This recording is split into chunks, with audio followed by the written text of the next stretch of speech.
Hello everybody, here's Jay. I'm doing this hangout just to show you guys how to customize the two series of JT Car Framework, and I'm turning on the chat.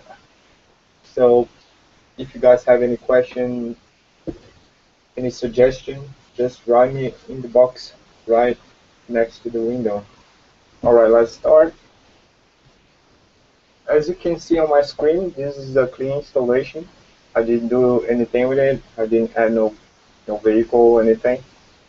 And we're going to be teaching you is how to customize the layout and how to customize the styling. So let's get started.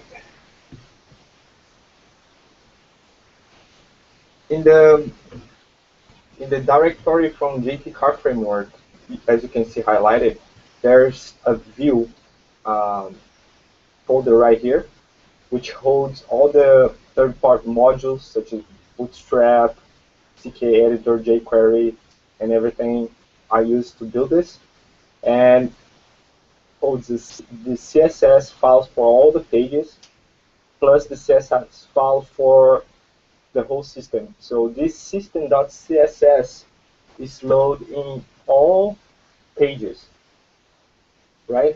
And for example, the public home CSS will be loaded only on the home page. Only we are on the home page, so the public home.css will be responsible for styling only the content of the page, right?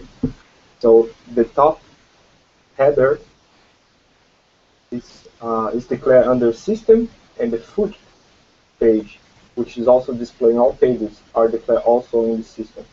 And everything else regarding fonts that are used throughout the framework and everything is declared also in the system.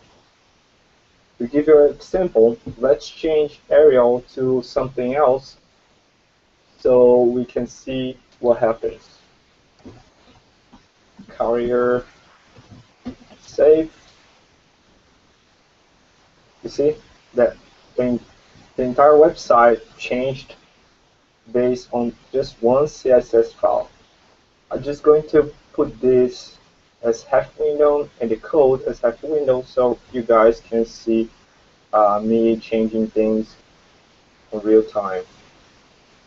So what I did was to navigate on my directory system under View, CSS, System, right? Just like I said, system controls everything that is seen throughout the framework, not in specific pages, but in everywhere, in every block, so to speak, that is used in every single page. Right, so let me change the font again to Arial, as it was, save, and reload the page, and the font system just changed. The same thing goes for every single I'm going to call shared class that you see on the page, right? I can change, for instance, header wrapping. I recommend you to have like Google Chrome or Firebug, so you can right click where you want to change, click inspect element, and for instance, I want to change the menu header. Now I'm going to go a little bit up. Container right here, header wrapper. See, this is the styling, and you can have kind of like a preview of how it's going to look like if you change stuff, right?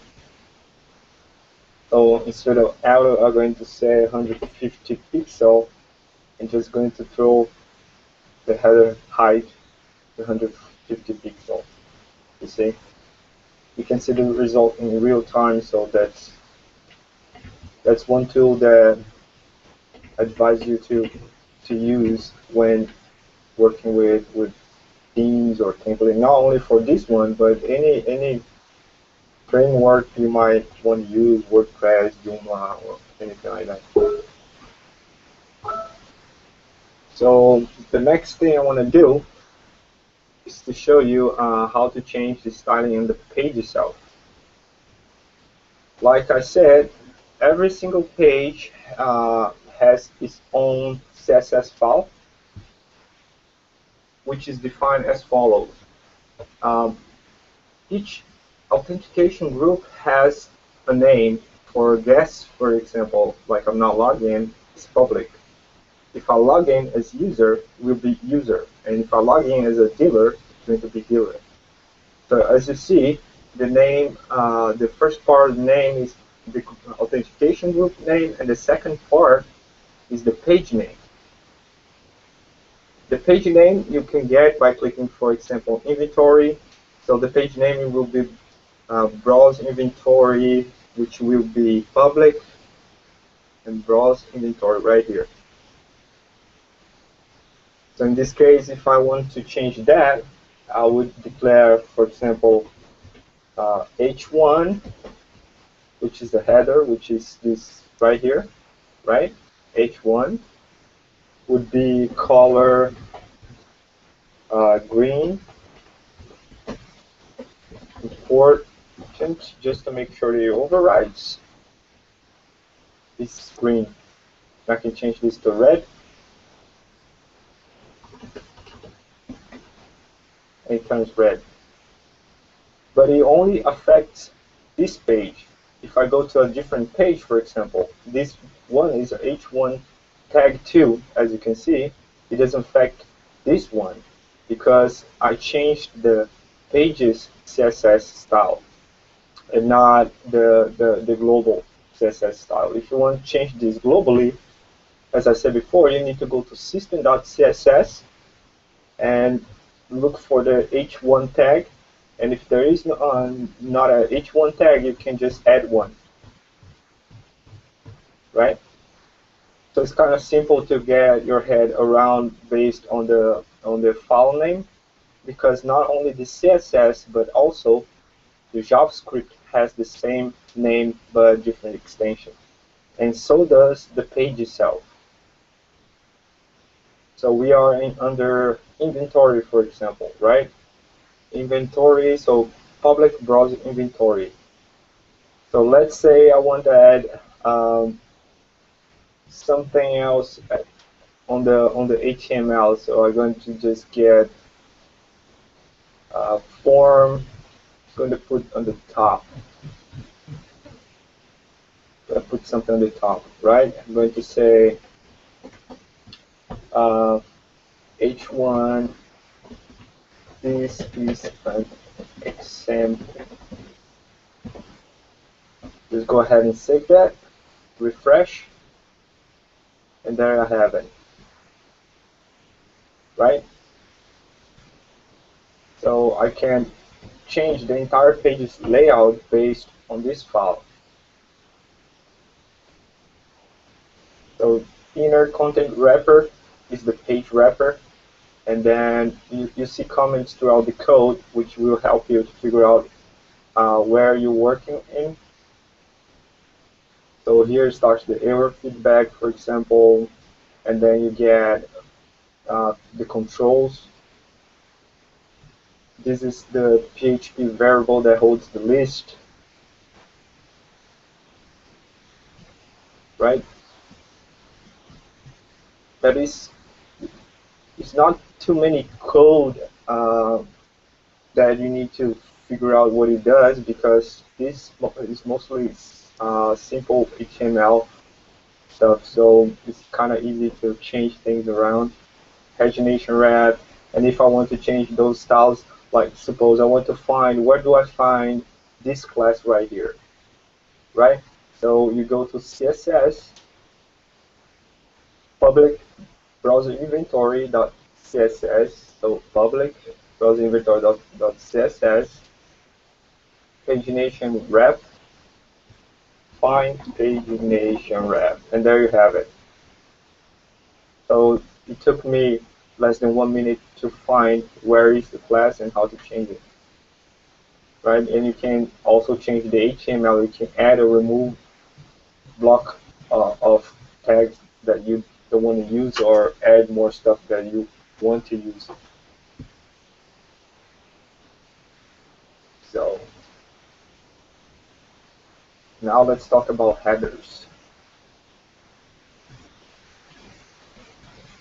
Like I said, headers are parts of the page that is used throughout the entire website. For instance, the top header right here, like the menu, the logo is displaying all pages, as you can see, right? So those parts that are shared are stored in a different file system, which is called header, and also are defined by group name, as you can see. So public header would be the guest, what the guest sees, which is this one right here, right? So suppose you want to add or change the logo size. Like I designed this to have a static size for the logo static measurement. But if you want to change that, you could say, okay, logo.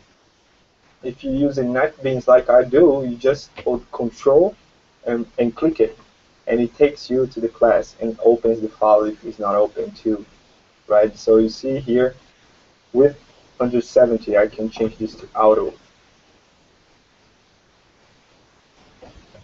And if you upload a logo, it will not cut off.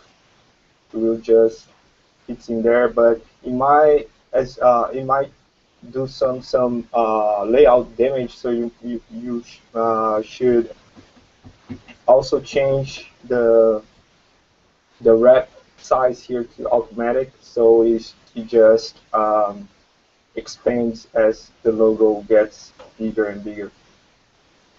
Okay. So what else I can show you about layout? Let me see here. If you want to add more oh yeah, before I say that, let me tell you about the email templates. Email templates are stored in HTML, which you can change through your framework, your back office. So email templates are located, let's see, send email, manage email registration, manage email templates or create a new one, right? And you click the edit button. As you can see, this corresponds to this. Some people have feel more comfortable editing code than using what you get to like this. So if you if you're one of those guys, so you can just come here and change the code manually, because this file right here is exactly the same one as right here. Just take care not to change the name of the file. It will be good. What else is related to style? I guess that's it. But once you learn how the file system, the name for the file system is set up, and you learn the location of the files, it becomes easy to locate and change things around.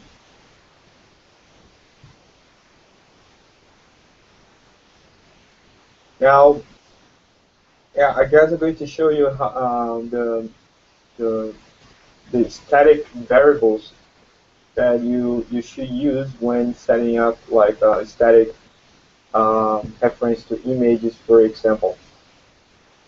Base relative corresponds to your website domain name, right? So if you declare base relative, right, and you will say http / mydomain.com with a slash in the end. So you should use this block of code every time you want to add like JavaScript or anything like that. The these static variables or globals you can also find under the configuration file, which are these three. The base class gives you access to the core directory, absolute path, base relative, the website URL, and base root is your website root, the absolute path for it. Okay, so as you can see, there is not much to talk about regarding theme and styling, but I hope you get a better idea of what to do and where to do stuff when it comes down to changing things around and tweaking your design.